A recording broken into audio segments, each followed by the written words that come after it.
한때 주택 임대차 시장에서 월세 비중이 늘면서 전세가 사라지는 거 아니냐는 관측도 있었죠. 요즘 고금리 시대 이런 분위기가 더욱 굳어지고 있다고 합니다. 뉴스인뉴스 오늘은 정창준 KBS 해설위원과 함께 전월세 시장 점검해 보겠습니다. 자, 정 의원, 우리 몇 달 전에도 이 내용을 좀 짚어본 적이 있었지 않습니까? 자, 지금은 월세 또 전세 거래 상황 어떻게 되고 있습니까? 네, 법원의 그 등기 정보광장을 보면은요. 네네. 확정일자 기준으로 건수가 나와 있는데요. 올해 9월까지 월세 거래 건수가 107만 건대고요. 네. 전세 거래 건수가 101만 건대. 월세가 100만 건을 넘은 것은 사상 처음입니다. 네. 이게 9월까지 통계니까 올해 말까지 예상을 해보면 150만 건이 넘지 않을까 이렇게 예상이 됩니다. 네, 이미 추월했고 그 격차도 더 벌어질 거고 여전히 월세 거래가 이제 전세보다 많다는 건데 그 얘기는 이제 이런 게 일시적인 현상은 아니라는 얘기겠죠? 그렇습니다. 그 국토교통부에서 발표하는 주택 통계를 보면은요. 네. 지난 4월에 전월세 시장에서 처음으로 월세가 전세를 추월을 했거든요. 네네. 근데 이제 4월 이후에 5월, 6월, 7월, 8월 계속 월세가 우위를 점하고 있습니다. 네. 그 올해 8월까지 누계 기준으로 봐도 월세 비중이 51.6%를 차지하고 있어서 올해가 전월세 시장에서 월세가 전세를 앞지르는 원년이 될 것으로 보입니다. 네, 자 월세가 전세를 추월하는 원년이 될 거다. 역시 고금리 영향이 크겠죠? 아무래도 지금 금리의 영향이 가장 큰데요. 네. 지금 전세 대출 금리가 6%대입니다. 네.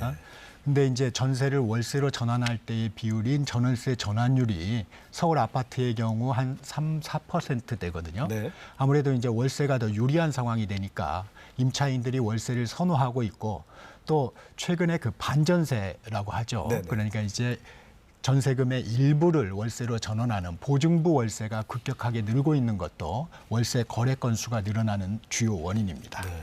그동안 워낙 집값도 많이 올랐고 그만큼 전세가 오르다 보니까 지금 이제 또 그만큼 목돈을 마련하려면 대출 받아야 되는데 이제 그것도 좀 부담이 되는 거고.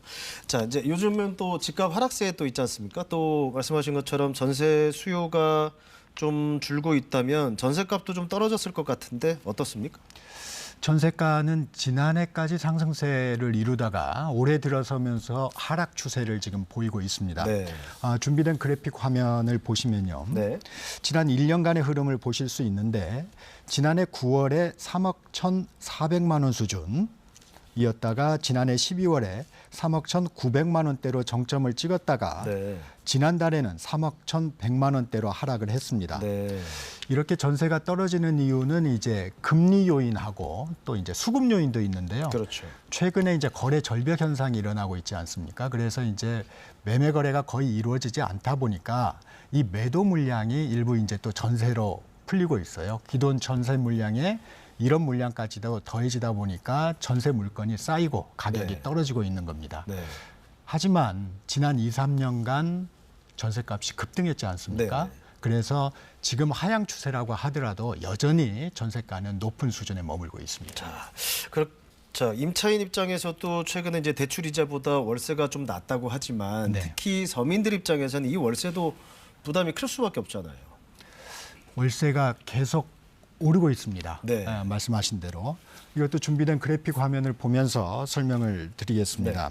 1년간의 월세 흐름을 보면은 전국 아파트 평균 월세 가격은 지난해 9월에 79만 8천 원에서 네. 올해 9월엔 82만 8천 원이니까 수치상으로는 1년 사이에 3% 정도 올랐지만 이게 전국 평균 수치니까 체감하는 월세 상승분은 상승폭은 훨씬 더 크게 느껴지리라고 그렇겠죠. 보입니다. 네.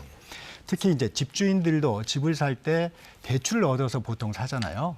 그렇기 때문에 대출 금리가 계속 오르다 보니까 이를 세입자들한테 좀 전가시키는 부분이 있어서 월세는 앞으로도 좀 계속 오르지 않을까 이런 전망이 우세합니다. 그러니까요. 지금 지적하신 분이 가장 심각한 문제라고 사실 생각이 됩니다. 자, 그러면 이런 지금 월세 이른바 대세 현상 앞으로 좀 계속 된다고 봐야겠죠? 부동산 하락기 또 금리 인상기에는 월세가 전세를 추월하는 현상이 좀 지속될 것으로 보이고요. 네.